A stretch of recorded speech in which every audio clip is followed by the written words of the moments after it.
खुलुमबाय। बे समाव दुलाराय बर' हारिमु आफादनि जानानै आं फंनैसो रायजोफोरनिसिम खावलायनो सानदों। जोंनि लेजेन्डारि सिंगार, मुंदांखा देंखोगिरि सुजुगिरि रुंसारि अरुन नार्जारिया थांनाय 10 अक्ट'खालि बे बोहैथि दाननि 10 अक्ट'खालि रुंसारि जानानै थांबाय। थ' बिथांनि श्राद्धखौ जों बर' माहारियारि माखासे आफादफ्रा ज' जानानै हारिमु आफादजों लोगोसे बर' थुनलाइ आफाद, बर' सिने आर्टिस्ट एस'सिएशन, बर' टेलिभिजन आरो radio and television artist association ज' जानानै गाजा गोमजायै बे श्राद्धखौ खुंनो लाहार फाहार खालामनाय जाहैबाय।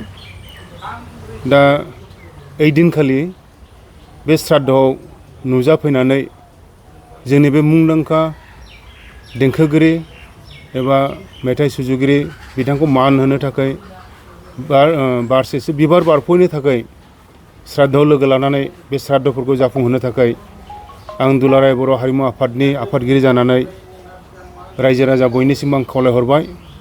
बयबो गेदेमाफोरखौ, रायजो राजाफोरखौ बे मुंदांखा देंखोगिरिखौ बिबार बारसे बावनानैब्लाबो मान होफैनो थाखाय आरो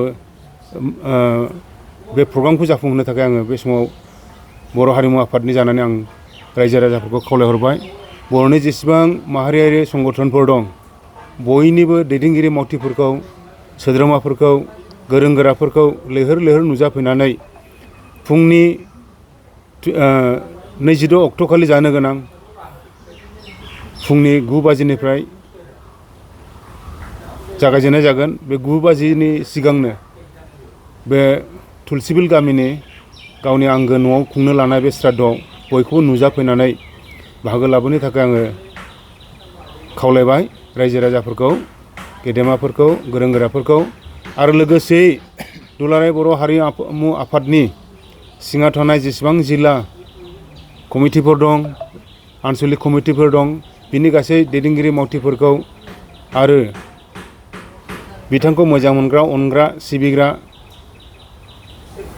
हारिमुखौ मोजां मोनग्रा बयखौबो आं बे समाव आफादनि जानानै खावलायहरदों। बयबो जेन' ओइदिनखालि लैहोर लैहोर फैनानै बे श्राद्धखौ जाफुंहोफैयो आरो गाजा गोमजायै बिथांखौ मान बावनो हायो। बेखौनो आं आफादनि जानानै बे समाव गुरैयै खावलायबाय। एसेनोसै, गोजोन्थों।